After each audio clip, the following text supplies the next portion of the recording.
This machine right here is small, it's simple, and it doesn't look like much. You may not recognize it, but you use it every day. It's what makes your phone vibrate. It's the torque behind your power drill. The pinpoint precision in advanced robotics. And it's the same tech we send into space to explore other planets. These machines consume nearly half the world's electricity. This is an electric motor. Today, we're going to build one. So when I wanted to do this project in class, the only plans I could find were a version like this, which I couldn't get working.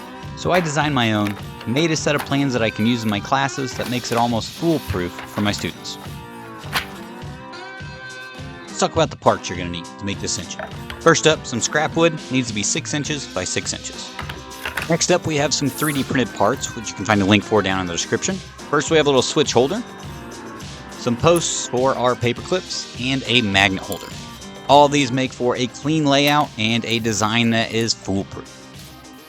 Next, we have our electronics. We have a simple little rocker switch and a battery holder for 2 AA batteries. To make our coil, we're going to need some insulated copper wire. To hold the coil, we're going to use some paper clips. Make sure they're uncoated.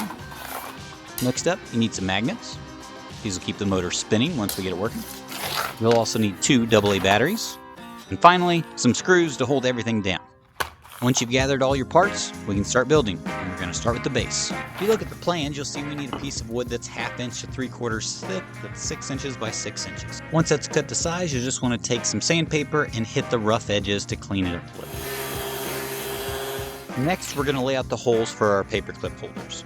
From the left-hand side of your base, you're going to measure in 1 3/4 inches. From that mark, you're then going to measure over another 2.5 inches. From the front of your base, you want to measure in a distance of your choice. You just want to make sure your holes are in line with each other. Here, I'm doing 1 inch.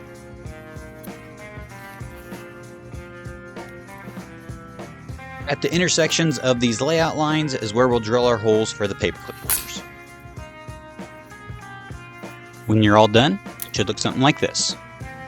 We also need to mark holes for our battery holder, our switch holder, and our magnet holder. You don't have to do any measuring for these. We just need to place the component down and then copy the hole locations onto the base.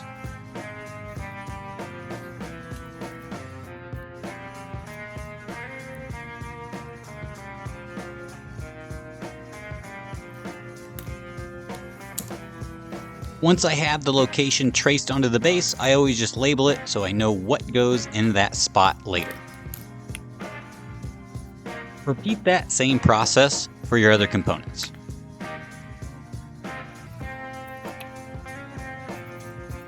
And when you're finished, it should look something like this. With all the holes marked out, it's time to drill. I'm using number 4 wood screws to fasten all the holders down to the base. For that, I'll drill holes with a 5/64 bit. The paperclip holders are slightly bigger. I'm using a 1/4 inch bit for those to fit on the base.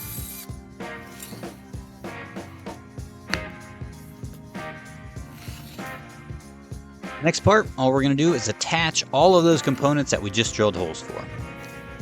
Grab your screws, grab a screwdriver, and attach your components to where we drilled the holes.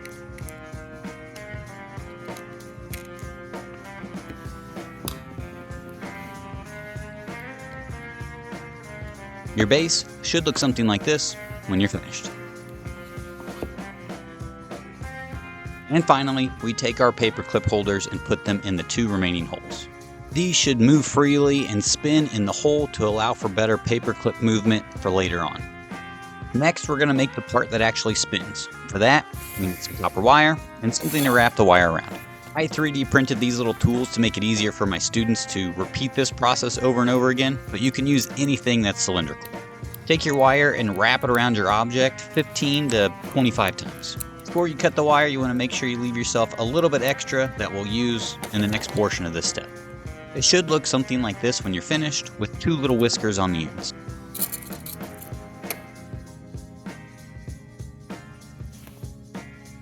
Now you want to take those whiskers and wrap them around your ring to keep that coil in place so it won't unwind on you. You're shooting for a look like this when you're finished. Then you just need to repeat that process on the other side.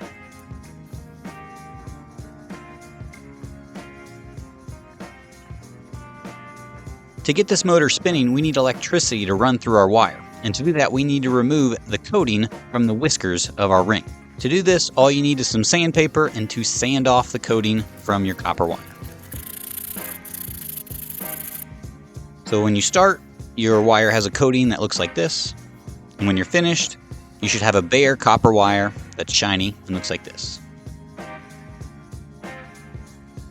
We need to suspend our copper ring above some magnets, and to do that, we're going to use paper clips. First step is to just take our paper clip and straighten it out.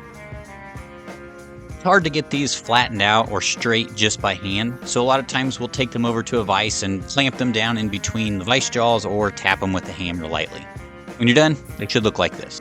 From here, we're going to take some pliers and make a little ring on the end to hold the whisker from the copper ring from before.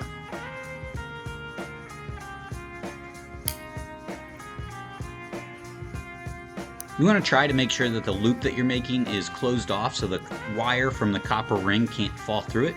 Should look something like this. This part is the biggest area of mistakes with my students. If they can't get their motor to work, it's usually because their paper clip loops look like this, with a gap on the back side that allows that copper ring to fall out as it's trying to spin. If the loop is made correctly, it should look like this with the copper ring. With the loops made, those paper clips should be done, and you can press them down into the paper clip holders that we put on the base earlier.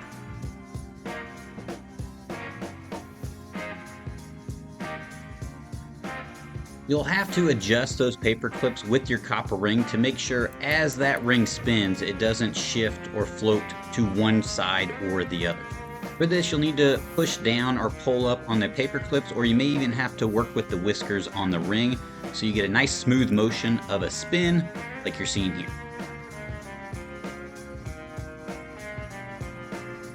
You want your ring to spin right above the top of the magnet holder, so if your paper clips end up being too tall like you see here, all you need to do is measure between the bottom of the ring and the top of the magnet holder and then snip off the excess piece of the paper clip to lower that ring down to where you need.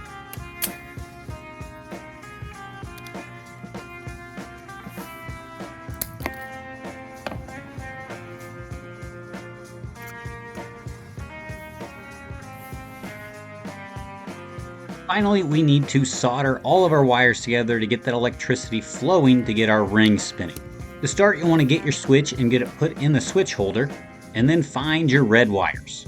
You could just strip the ends of the wires and solder them together, but I like having a little cleaner look. So what we're going to do is snip the wires to length that we need, strip them, and then solder them together.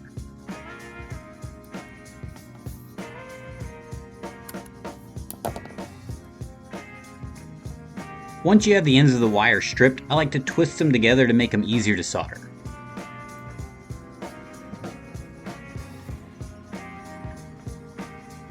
If you haven't already, now's the time you want to get out your soldering iron and your solder. Soldering is not one of my top skills, but what I was always taught is that you apply your heat first,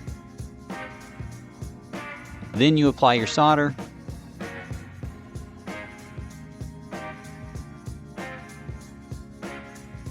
and you remove your solder, and finally you remove your heat.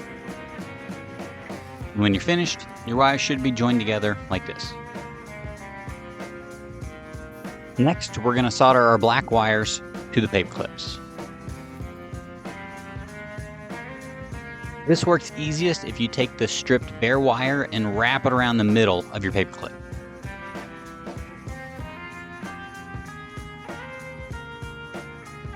Once you've done that to both sides, your motor should look like this. Now all we have to do is see if it works. To test it, all we need to do is put the magnets in the magnet holder, the copper ring in the paper clips, and install some batteries. Then flip the switch and see what happens. So on this one you can see that electromagnetism trying to get that ring to spin, but it can't quite get in motion, so just usually a little touch or a little spin will get it moving. This little motor should run as long as the batteries last, but do be careful because your paper clips can get and will get pretty hot. And whenever you're done, you can flip off the switch, stop the electricity running through, which stops that electromagnetic effect, and your ring should stop spinning. And there you go. With parts that cost $5 or less, you've built an electric motor. If you enjoyed this video, consider subscribing to the channel where you can find other shop projects like these. Thanks for watching.